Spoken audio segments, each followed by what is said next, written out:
Hey, Jenny, how are you going? I'm really well. How are you today? Nice to see you. Happy Great, Friday. great to see you too, and happy Friday. How's it going up there in Brisbane? Are you on the verge of another lockdown? We are, I think we might be. We had a couple of cases this week, so we're back to masks for one more week until the next Friday at least. But we're in the southeast Queensland kind of space where we can't really travel. We don't have the same restrictions as Sydney, thank goodness, though. And 10 kilometres from your home piece, it's just wearing masks and be safe. On.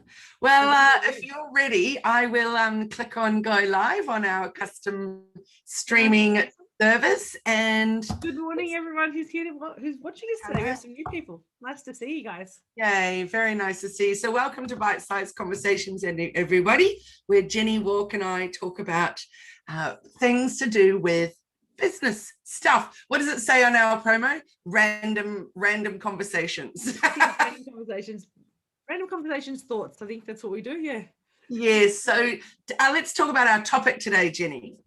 I'm excited. We're talking about abundance mindsets and scarcity. I love this conversation because it's really about how do we focus on, building and growing and what we can have rather than what we don't have.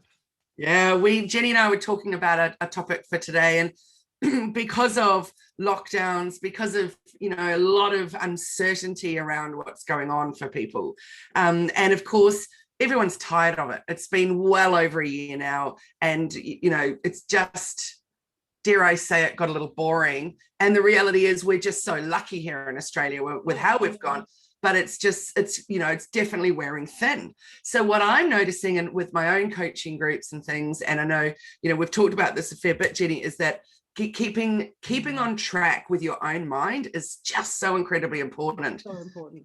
And so rather than looking at the doom and gloom, we were wanting to talk about some of the things that you can do to turn that around and change it, and look at what you can do while you're in lockdown to improve your business. And even when lockdown's not on, just what you can do in downtime to really invest in your everything. So I've been reading a book this week called Effortless by Greg McKeown.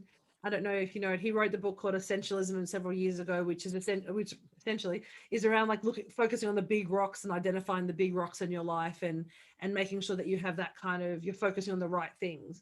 And Effortless is the follow-up book that says what happens if you have too many big rocks and you still need to try and manage and you're feeling overwhelmed, essentially. But he has this beautiful quote that I thought was so apt for today. And it says, if you focus on what you have, you gain what you lack. If you focus on what you lack, you lose what you have. Can you say that again? I love it. So if you focus on what you have, you gain what you lack. But if you focus on what you lack, you lose what you have. So that idea that if you just focus on what you don't have, and you're always looking at the negative and what you don't have and what you can't get, then you actually lose connection with the amazing things that you do have and the amazing things in your life.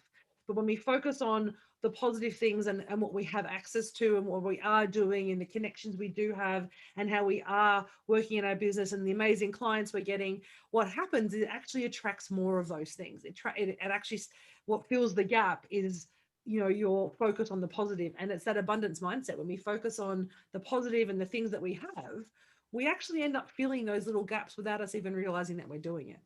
Such a powerful one, Jenny. I just loved it. And it just made me think about the one that I love of Tony Robbins, which is like 4 words or something, 6 words, I don't know. Where focus goes, energy flows. Yes. Which is such a powerful one as well. And it's like, yeah, if we focus on the negative, of course, everything around us is going to be negative. It's going to be hard. If we actually look for the lights and where we can go with it, it'll definitely change everything. I don't know. I mean, you and I've talked about this a lot since we met, because we met just before sort of COVID hit. And so for us, we were always talking about the positive things in our business and what we're doing to grow it, and we rarely talk about the things that we don't have. You and I very rarely talk about clients that we don't have, or I wish we had this, and it's always about the positive and looking forward and how we're growing and learning. And I think that's maybe why you and I are attracted with each other in terms of the way that we approach business and our similar mindset, is that when we do have that positive approach and say, well, what can we do to pivot? What can we do to make this situation work for us, instead of focusing on, oh my gosh, this situation is terrible, look what it's taking away from me. And you did that beautifully with COVID last year when you recognized, I can't see my clients that I had been always seeing face to face and how much you loved it. And you recognize that not only will your productivity increase, but your business can thrive by simply pivoting your business online and delivering your digital coaching or your digital marketing coaching via an online platform, which fits your brand and fits what you're trying to teach anybody anyway. But it's funny that it took COVID for us to have that realization. Absolutely, that's so true. And I'll be honest, I way prefer it online. I way prefer it. Like you, I have to say, I'm actually starting to feel a little bit more like, oh, okay. I like this Zoom because you do get more productivity, you do get more time to think and wonder. And I've been on back-to-back meetings with clients and workshops, and the 1 hour in between that used to be travel, I now either can listen to a podcast, open Clubhouse for the occasional time I get to listen to it, go through and write a blog or write some emails. But it's actually such productive time now, instead of just being that 1 hour driving where really the only thing you could do is listen to a podcast. You really couldn't focus on talking to a client or doing a coaching session or even doing any administration because you're driving. Yeah, absolutely. I taught a 3-hour workshop yesterday, got off the workshop, made myself, filled up my water or something, and then jumped into 2 consecutive meetings. Boom, boom. And then I was finished work at 5:30, just like that, and walked back into my house. It felt amazing. Yeah, had I done like 2 years ago even, or 18 months ago, one workshop and then had 2 meetings, that's my whole day gone. Yeah. But not only your whole day, you're exhausted and you're tired, and you come back going, oh my gosh, I was drained.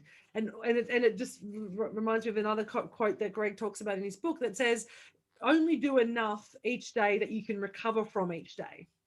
And that's like resonating with me, because you and I have talked about how much we used to shove into our day and how much we wanted our day to be full, so we felt like we were productive. But in actual fact, you and I both realizing the more we filled our day, in some respects, the less productive we kind of ended up being, because we were taking days to recover sometimes from that, or at least I was. And so I love that idea of when we're looking at what we have, it's not about trying to get more. It's not about actually having more in your life. It's about using the time well and effectively so that we can have a full life. And to me, that's what abundance is. That abundance mindset is having a full, rounded life, not just having it all, not just having everything. It's having balance and freedom and the feeling of flow and all those things that we want without feeling overwhelmed. Jenny, that's made me think of the perfect topic for next week. When is enough enough? And that doesn't mean about stopping the business or whatever, but stopping something. Like, it's even in terms of a graphics that you're creating. When you actually stop and go, I don't need to put more time into that. Or a project. Don't we? Yes. Shall we have that for our topic next week? We should. I definitely have that topic for next week. When is enough? Okay.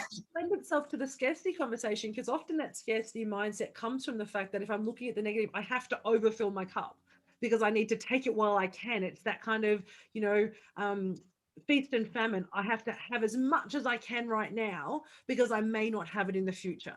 So often we think of scarcity mindset as a feeling of lack, but actually it comes down to, it's that idea of that I may not get it in the future, so I have to pull or hustle or do what I need to get it now. And actually what you're doing is creating this cycle of kind of ups and downs, and that doesn't actually work in the long term. It just gives you this, immediate high, and then almost, desperation because you're like, I don't have it, I need to find it. Whereas we change the mindset to be, what we have is, we have everything we need to do what we need to do, and we can find either connections with people, learn it, or get support when we don't. And the pie is big enough, the world is big enough, the space is big enough for everybody to play together in. So if we have that kind of it'll be okay attitude, it actually creates that abundance and that fullness and that positive energy of like, okay, we can do this. Yes, absolutely. I was having a couple of sessions over the last few weeks with my results coach, I guess, that's probably my favorite word for him. And we were looking at my growth and all that kind of stuff. And it was, to be honest, completely phenomenal. I was like, whoa, that's been a good last financial year. Yay. But, interestingly enough, straight away, my mind, giving it any conscious thought, my mind straight away went to, oh, I probably couldn't do that again though. And then I went, for goodness sakes, Kylie, you just had an amazing year. The year before that was amazing. There's just been growth after growth after growth because, of course, as you know, we believe really heavily in investing in ourselves so that we can grow. Yeah. And so it's like, of course I could do it again. So I set myself a new target and then, you know, pull my pants up and off I go, or my socks up. Pull my socks up and off I go, ready to tackle my next hill, mountain, whatever you want to call it. But it was fascinating to me where my brain instantly went of, oh, I won't be able to do that. It's like, oh, for goodness sake. So how powerful is that negative thought or that negative burden on our shoulder? It's so powerful. And I think and as you said, it becomes an unconscious piece. I was talking to a client this morning about the program that she offers, and we were talking the fact that the very first thing that we do is we have to bring conscious awareness to our thought patterns. And we actually need to not just recognize that we do it, also know that we do it, but actually recognize when we do it. And that moment where you say, actually, that's an old belief, that's an old story that I don't have anymore. And, you know, you and I aren't always into the mindset piece, but this is the one bit I think you and I agree on, is this abundance mindset of catching ourselves when our language belies our actual intention or desire or ability is really important. And just having that affirmation to say, no, you know, that's okay. Of course I'm going to do it again because I've just done it for 2 years. And of course I'm going to do it again because I've got great people around me. And of course I can do it, or I will have, because again, that energy that we're creating is about positivity and moving forward, not what we don't have. Absolutely. So let's look at what we can do while we're sitting back, whether we're in lockdown, whether we're, you know, just taking time to think about where we're headed, etc. I've been thinking about this a lot and sharing it a lot with clients and stuff. So, well, not stuff, clients aren't stuff, but clients and other people. So my belief is, as you know, we've talked about this before, obviously you've got to get visible, but also start with a blog post. So when you're sitting there and you've got time on your hands and you're trying to figure out, how am I going to get more sales? How am I going to get more bookings? How am I going to get anything of the stuff that I need to actually make my business feasible or to make it grow? So start with the blog post. Sit back, start about writing things that you know. Write some topics down of the ones that you want to cover. Excuse me. Start working on your website. As soon as you put that blog post out there, that's fresh content. Make sure that you've woven your keywords through it, and then start putting it out on socials, etc. Then do some lives, put some stuff out there going, hi, you know, I'm in lockdown. How's things going for you? You know, actually be a real human and be authentic. How's it going? But without the negative stuff, and just talking about what you do, how you help people, etc., etc. A, it's helping you get visible. B, it's helping everything else behind the scenes to then further forward, move your business forward. What about you, Jenny? What do you think's a good approach? I think from a visibility and a marketing perspective, that's a really great idea. And we love your approach of, you know, your blog post is the jumping off point for all your digital marketing for the week or your conversations for that week. And it's such a really great tool and simple tool. And remembering that a blog doesn't have to be 1,000 words. It can be 250 words. It can be a great gift and a sentence, right? Thinking about things differently. I think it leads into my point about, I think, look at your business differently. I actually think reflecting on how things are going really well, and look at what is the one thing that you can do that's working really well that you can keep doing despite everything else. Because at the end of the day, you're with lockdown or with COVID, your clients aren't hiding anymore. They're not running away like they did in last March and, you know, digging in, going, oh my gosh, I'm not sure what's going to happen. The world is ending. I think Chicken Littles, you know, has left the building in that respect. And it's now about saying, you know, what can I do? What am I doing really well at the moment? And how do I keep doing that? So from a purely process or structure perspective, if you're delivering clients face-to-face and you go, well, how do I keep delivering the service? Don't think about the methodology. And I had this conversation this morning when we were talking about the structure of a program being developed. And it was always about, well, is this 90 minutes or is this a half day? And I was like, actually, let's just step away from how it's going to be delivered. Don't worry about what it looks like. What are you trying to deliver? What's the intention that you're delivering? So if you're a coach, as you did, how do I still deliver amazing coaching sessions in a COVID environment? And what that does for you, it sparks new ways and innovative ways for you to think about how you can continue to live your business. So it's not what you don't do or what we can't have. It's how can I make this better? How can I continue to deliver what I'm doing in this way? Let's face it, we're so used to Zoom But back in the day, coaching conversations were done by telephone. There was no video. It was literally just pick up the phone and have a 1 hour or so coaching call, and you never actually got to see the person. So we forget how far we've come. That even if you've got terrible bandwidth, your internet drops down, you can still run a coaching call over the phone without Zoom. You can still run a coaching call without having to be in the same room. You can still deliver your product without having to have a physical shop. There are so many ways that we can continue to do what we're doing really well. And I think what COVID gives us the opportunity to do, or any situation where the world is changing, gives us an opportunity to say, how do we continue to do this for our clients, just in a different way? I totally agree. I can't love what you just said more. Absolutely 100%. And also to remember, with not with us, with our business, but about what's happening with everyone else, they're spending more time online than they ever have before. Exactly. So you've actually got more opportunity to reach more people than you've ever had before. They're not wandering the streets at the shopping mall, or in the shopping mall. They're not out there at bouncing whatever trampoline indoor things with their kids, like whatever it is. They're not doing it. They're at home and they're online. So rather than sit back and go, oh, no one's spending, no one's this, no one's this, yes they are. They just are spending more online. So and they're just spending differently. So they've had the same questions. I've still got the same money. I've still got my disposable income in some respects.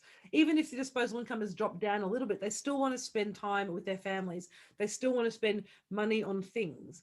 And it's just a matter about putting your solution in front of them so that they know how to do that, what that looks like. And I think that comes down to that conversation about saying, understanding who your market is, recognizing that we don't have to serve everybody. And again, I had this conversation this week with a client who's, saying, I need to, my website needs to look at this. And what happens if a 50-year-old woman comes to my site and I've got images of 20-year-old women, or vice versa? And I said, well, who's your website for? Because you cannot have images unless you're going to have a bank of images that cover every single demographic and every single person. And then it speaks to no one. And you and I have this conversation, you do this with your clients. But so for her, it was like, oh, that's right. I only want to talk to this group.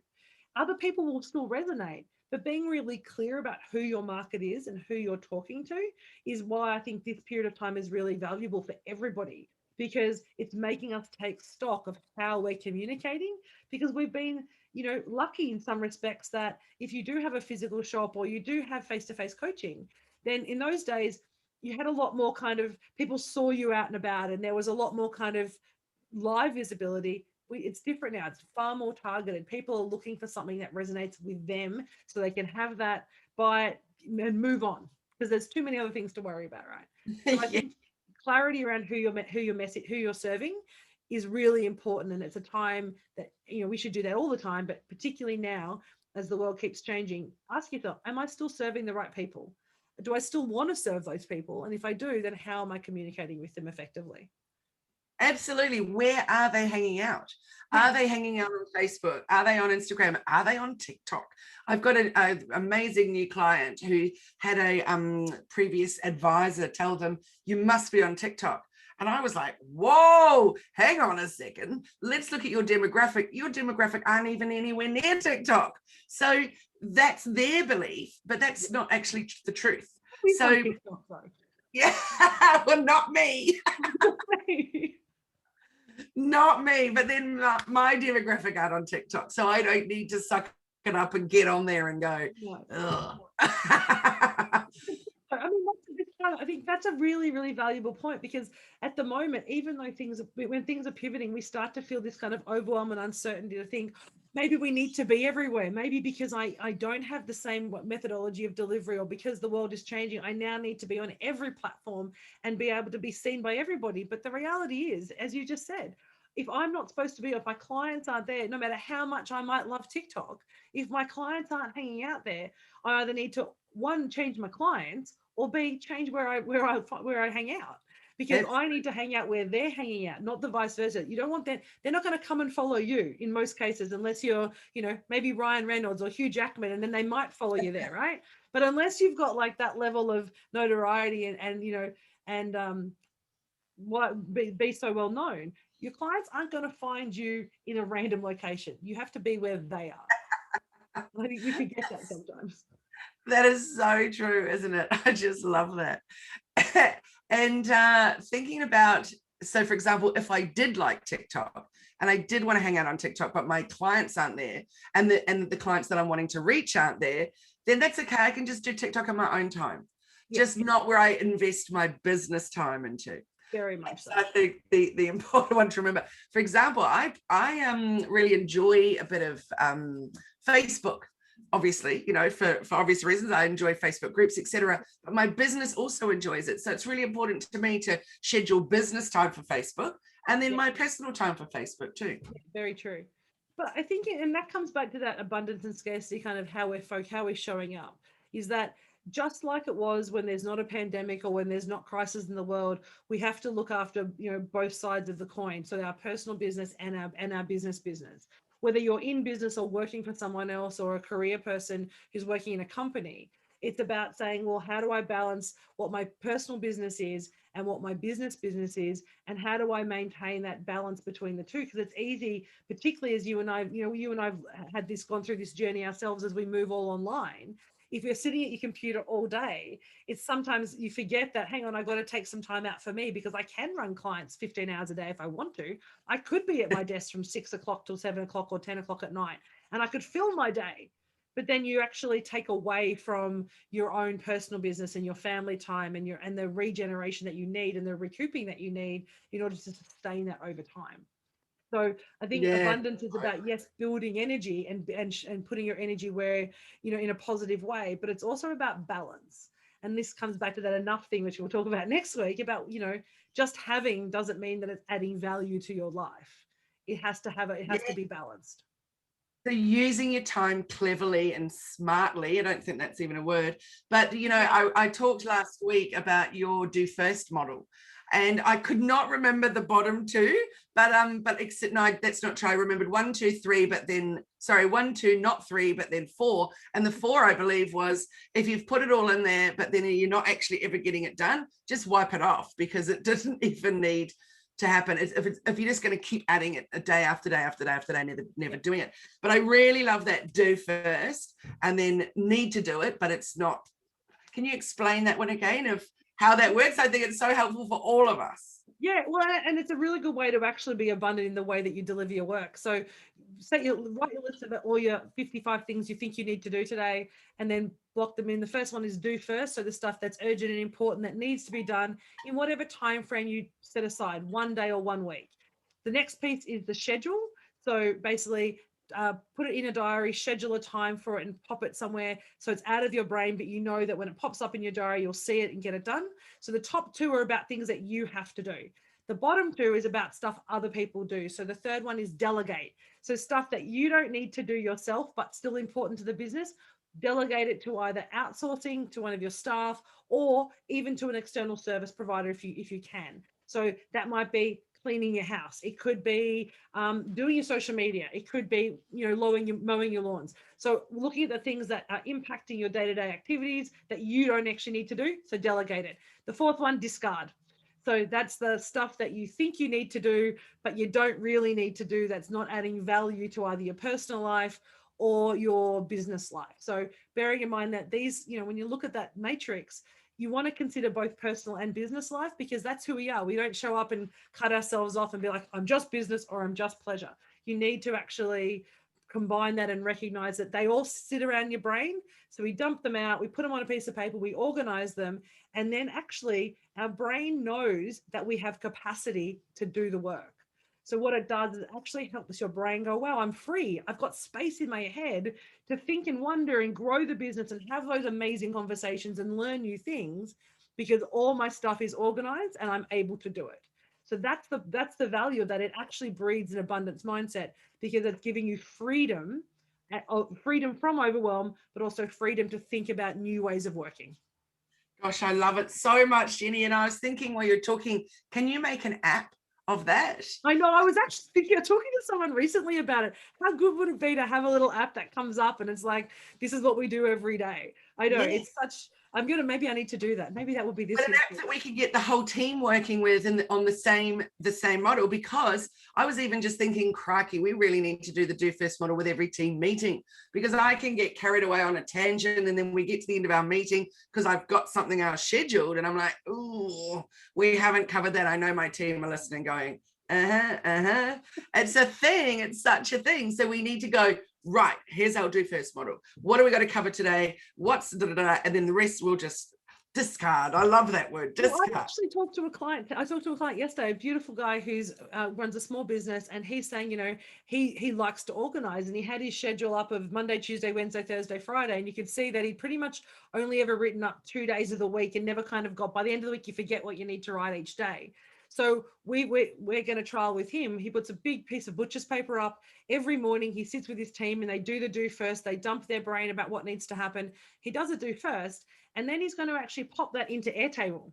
And the tasks that need to happen will go into Airtable as either stuff you need to do today or things that are scheduled.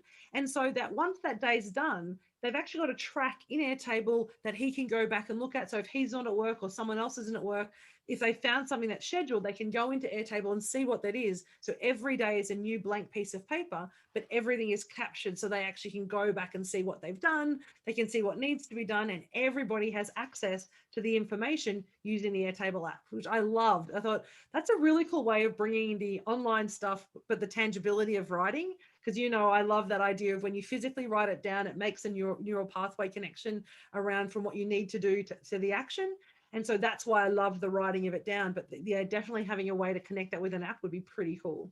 Yeah, I love it. I just bought an app, it's AppSumo Day or AppSumo Special, whatever at the moment. I just spent a crazy amount of money last night on a whole bunch of AppSumo though.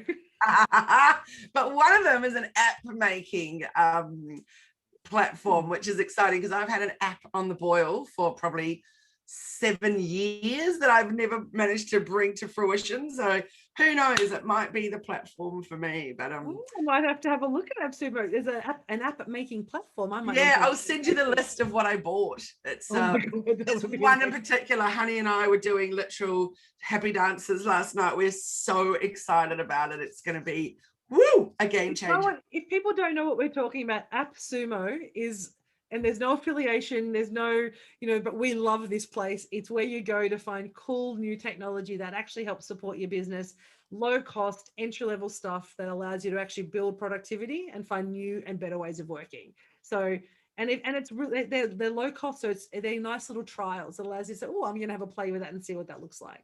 Yeah, for me, the big thing about AppSumo is they're there for a good time, not a long time. Yeah. So if you find something there, for example, if something that I bought last night was like $300 and something, which seems like quite a lot, but actually I will have, if I hadn't gone with buying it like that for a lifetime purchase, my other option was the size that I needed it for was going to be $199 a month ongoing.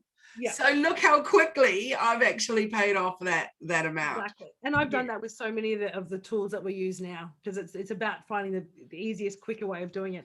And I'm going to leave, this is actually, because I know we're running out of time, but one of the, it said this week has been all about abundance quotes from Effortless. What I love, the question that he talks about asking is to make things easier, is ask, how have I made this more difficult than it needs to be? And I was like, I love that question, because again, scarcity, if we're in a scarcity mindset, we try to make things hard because we think things need to be hard, or we assume, or we make an assumption that it's got to be a hard thing to do. But sometimes some of the hardest things are actually the easier things we need to do. So I love that question, is how have I made this harder than it needs to be? Actually helps you change that perspective and say, it's not saying, is there an easier way to do it? Because my response goes, well, if there is, I would have found it, wouldn't I? But if we ask how we made it harder, it makes us start to strip back those things and actually give us lightness in what we do. That is my life. AppSumo does. Yeah. AppSumo helps us do things easier. Yes, absolutely. So good, Jenny. How have I made it harder than it needs to be? I love it. I'm going to ponder that one as I go about my day and the rest of the year. In fact, I think that's a brilliant one. So thanks for sharing that. That's great. This book sounds amazing. It is. It's actually I normally take a long time to read or listen to audibles, because I listen to audibles because I'm moving around, and I smashed this book out in like 2 days. Every single second I was in the car, it was on, because it's everything. It's pretty much my philosophy of how I approach my business and how I talk to my clients in a beautiful book. And so I was like, yes, yes, yes, just really beautifully, eloquently written. Jenny, I'm so glad that you just said that you listened to it, because you so often talk about books that you're reading. And I'm like, where do you get the time to read all these books? Because when I read a book, I fall asleep. Yeah. It's just not enough time in my... Oh, they're audibles. I read it because I visualize as I'm reading, which is why sometimes in the car is a bit challenging. But I do visualize the notes, and I do take some notes down if I'm listening to it. Particularly, I'll depending on where I am, I'll actually stop and tell Siri to make a little note about a particular chapter or something. So I'll be like, hey Siri, make a note about page 56 or chapter 7, blah blah blah, so that then I have little notes from the book. So if I want to go back, I know where it was, because you can't bookmark and touch the phone as you're driving. So that's how I actually create notes while I'm driving about books that I'm listening to. That's so great. But do you actually go back to them? Because I use the notes app on my phone. There's probably thousands of notes in there, and I never really go back and look for them unless something comes to mind. I'm like, oh, I know I put it in notes, and then it's hard to find it. So I do it straight away. So this book, because I've been reading this book, and I've been I've been going to visit workshops and going down to the Gold Coast and stuff this week. So I've actually, when I get there, I actually make my notes in that. But I actually have a tab in Airtable that's called Random Thoughts by Jenny. So in one of my Airtables, there's a tab that is my random thoughts. So that's where I actually capture this information, so that if I'm wanting inspiration about something, I actually go to my random thoughts and I can actually see the notes that I've taken. It's how Brilliant. I love it. Yeah. Thanks for that top tip. You and I are both huge fans of Airtable. I know. my daily platform that I use the most. Oh, 100%. We've tried so many others, and we just keep coming back to this one because it allows us to do so very much. It allows you to customize it. There's so few restrictions on what you can do in it that you can actually have freedom and flexibility to create a space that you can work in. They actually have on Airtable, there is actually an Eisenhower matrix template. I was about to say you should create one for Airtable. There is already one. It's not it's okay. It could be better, but there is already one in there. So there's actually opportunities for you to use these tools to be so much more productive. And again, to give you the full life and freedom to kind of show up where you want to without having the overwhelm, which is what you and I are all about in all the systems that we do. Brilliant. I love it. Thank you, Jenny. Magic. Well, so awesome to connect with you again. It's my favorite day of the week. So tell everyone, Jenny, how can they connect with you? So easiest way to connect with me is through Facebook or Instagram at Elephant in the Room AU. That's where I like to hang out. I do love my Insta place a lot. Or you can catch me on my website, EITRconsulting.com, just for information and to see what we offer. Awesome. Thank you. And how about you, Kylie? Where do people find you? hellomedia.team, website, Facebook, Instagram, etc., YouTube. So yeah, come and join our Facebook group and hang out. Cool. And all right. And check out, if you haven't checked out Kylie's blogs and you're watching this and you haven't yet, I don't know why not, go and check them out, because every week you share such a great tip on something to do with digital marketing or business and marketing. So definitely really great tips that we need to connect with every week. Thank you. And my dirty little secret is that there's about 15 blogs unpublished sitting there in the background that are just needing a little quick tweak or whatever. So that's my new focus, is not letting things, that's why next week's such a perfect topic. When is enough? Stop the tweaking and just get it out there. Well, yeah. the famous words from Reid Hoffman, who does, we'll finish with this if that's all right, is Reid Hoffman, who's one of the co-founders of PayPal, says, if your product is perfect when you ship it, you shipped it too late. Yeah, that's such a good one, isn't it? Such a good one. Yeah. And speaking of PayPal, my goodness. So now I was just reading that not only are PayPal doing an afterpay, but also Combank's doing an afterpay. Apple's doing an afterpay. It's like, whoa, things are getting crazy. It's gone a bit. There's so many options now for people in terms of being able to connect with people online. I think it's a recognition of how many people are online and how people like to purchase. And it reduces the buying decision, because I'm only doing a buying decision that's maybe under $20 or under $50 instead of the $80, $100 or $200 purchase. So the buying decision changes so much more, and it's so much more easy to get connected with your clients when you're doing, those kind of payment systems. Indeed. So on the topic of scarcity and abundance, get out there and start utilizing all the opportunities that you have. Pretty Yeah. much. You Cool. have an Thanks, amazing Jenny. day. Thanks everybody for I watching. called you Brenny. That was funny. Thanks, Jenny. And I look forward to seeing you next Friday for When Is Enough Enough? Enough. Have a great week, everyone. You too. Thanks. Thanks everyone for joining us. Bye.